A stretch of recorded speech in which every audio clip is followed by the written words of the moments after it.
3:17 a.m. You bolt upright, heart hammering against your ribs. The dream clings to you like fog, that faceless figure in your childhood bedroom, the elevator plummeting through floors that shouldn't exist, your own reflection staring back from a mirror that shows someone else entirely. You scroll through your phone, trying to shake it off. Just a weird dream, you tell yourself. But what if I told you it wasn't weird at all? What if it was your soul trying to save your life?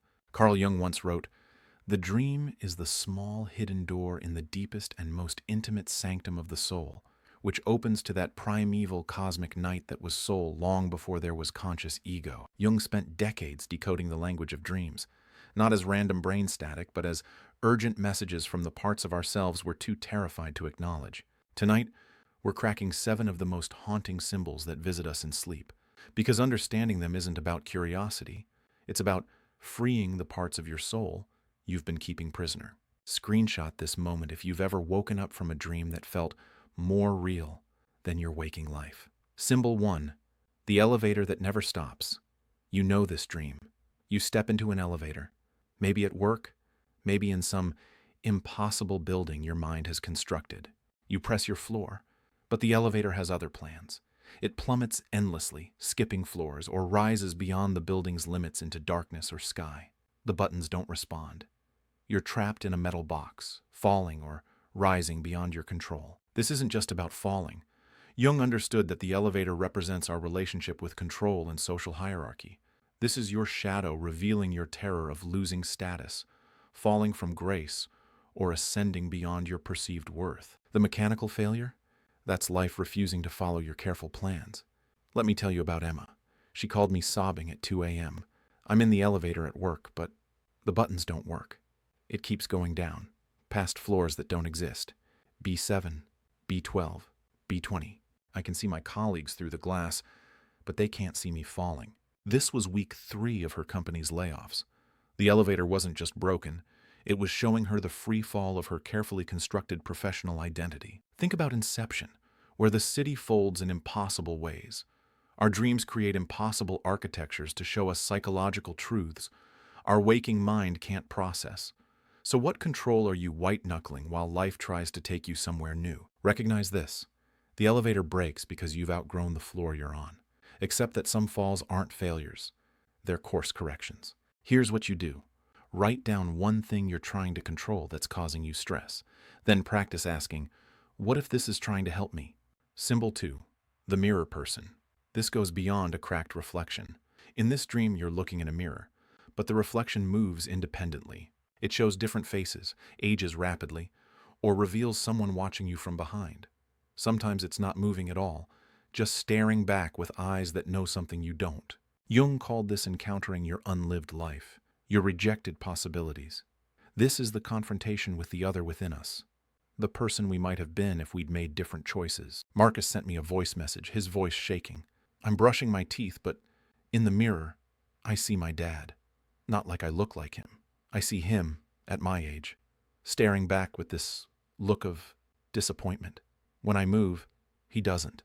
He just shakes his head. Marcus had just turned down a promotion to stay in his safe, passionless job. The mirror wasn't showing his father. It was showing his potential, trapped behind glass. Remember Jordan Peele's Us? The doppelgangers aren't evil. They're the unlived lives demanding recognition. Peele understood what Jung knew. Our greatest horror is meeting who we could have been. What version of yourself are you keeping locked away? Recognize this. The mirror person isn't a threat. It's an invitation. Accept that you contain multitudes, and some of them are still waiting to be born.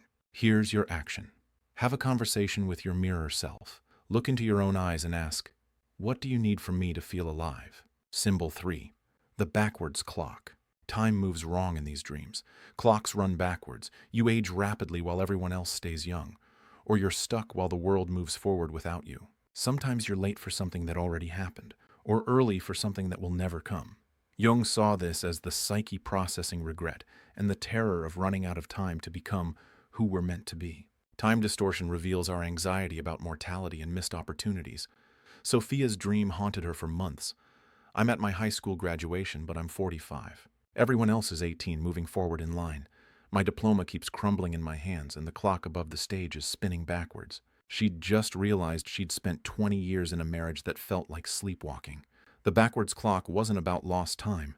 It was about time she could still reclaim. In the movie About Time, the protagonist learns that going back doesn't fix anything. Only living fully in the present does. What timeline are you grieving instead of living? Recognize this. The backwards clock appears when you're ready to stop dwelling on what was and start creating what could be. Accept that you can't rewind, but you can redirect. Set a timer for 10 minutes right now.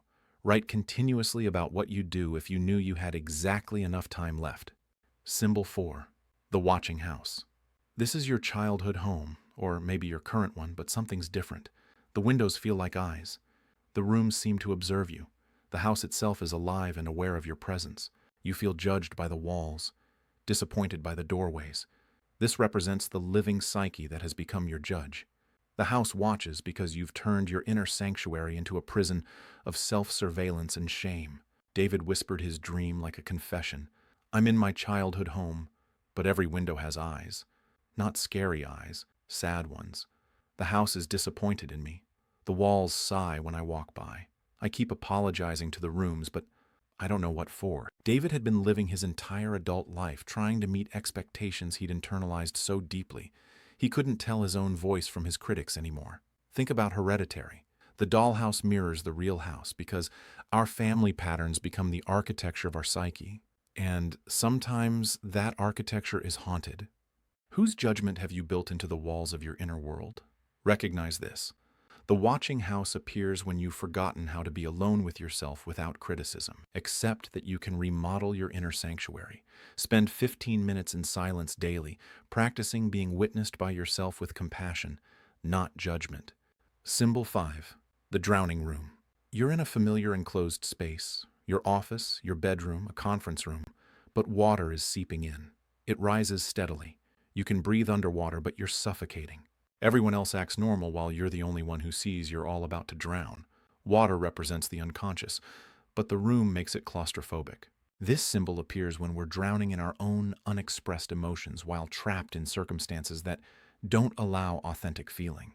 Lila described it with terrifying clarity. I'm in my office conference room, but water is seeping through the walls. My colleagues are still talking, acting normal, but I'm the only one who sees we're all about to drown. I try to scream, but water fills my mouth. Lila had been swallowing her truth in a toxic workplace for years, watching her authentic self slowly suffocate. In the shape of water, water isn't the enemy. It's the medium for authentic connection. The monster isn't the creature. It's the suffocation of living inauthentically. Where are you drowning in plain sight while everyone pretends it's fine? Recognize this. The drowning room appears when your soul would rather risk death than continue living a lie. Accept that you were born to breathe freely. Identify one truth you've been swallowing. Find one person who can handle hearing it. Symbol 6. The infinite staircase. You're climbing stairs that multiply as you ascend. They lead nowhere, crumble beneath your feet, or loop back to where you started. Your legs burn, but you can't stop climbing. There's always another level. Always more stairs. This represents the futility of external achievement when inner growth is neglected. Jung understood that the psyche creates endless stairs when we're climbing toward goals that will never fulfill us. Rachel's voice cracked as she told me, I'm climbing this marble staircase in a mansion, but every time I think I've reached the top, there are more stairs. My legs are burning, but I can't stop. Below me, I can hear my daughter calling, but I tell myself just one more level. Rachel was a CEO who'd achieved everything she thought she wanted, only to realize she'd been climbing away from what mattered most. In Parasite, Bong Joon-ho uses stairs as a metaphor for class mobility, but he shows us that some staircases are designed to exhaust us, not elevate us. What summit are you climbing that will never satisfy you? Recognize this. The infinite staircase appears when your ladder is leaning against the wrong wall. Accept that true ascension is internal.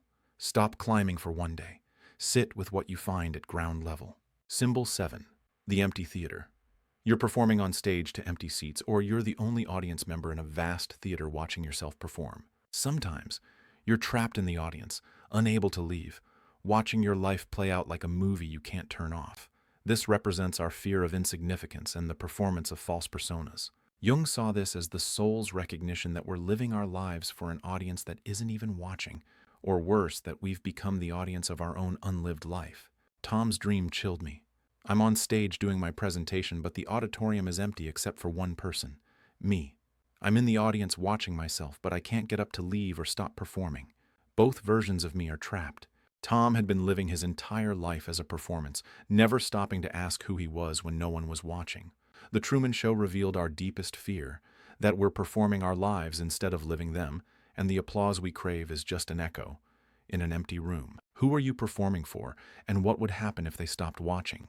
Recognize this. The empty theater appears when you're ready to stop being the actor and become the director of your own life. Accept that your authentic self deserves a standing ovation, even if you're the only one clapping. Do something today that no one will see, applaud, or validate. Something purely for you. These 7 symbols aren't nightmares haunting your sleep. They're love letters from your unconscious mind. Each one is your soul's way of saying, stop, look. There's something here that's dying to be born, something that's suffocating under the weight of who you think you should be. Jung called this individuation, the sacred process of becoming who you actually are beneath all the masks, expectations, and fears. Your dreams aren't trying to scare you into staying small. They're trying to wake you up to how magnificent you could be if you stopped running from yourself. The watching house stops watching when you stop needing its approval.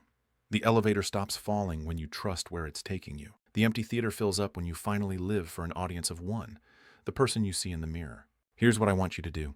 Tonight, before you sleep, ask your unconscious mind this question. What are you trying to tell me? Don't try to interpret. Just listen. Because the conversation between you and your soul has been waiting your entire life to begin. Draw your most haunting dream image in the comments. Don't explain it. Don't analyze it. Just share the raw vision. I'll personally interpret the first 10 using Jung's framework. But more importantly, by sharing it, you're telling your unconscious mind, I'm finally ready to listen. Your soul has been waiting for this moment.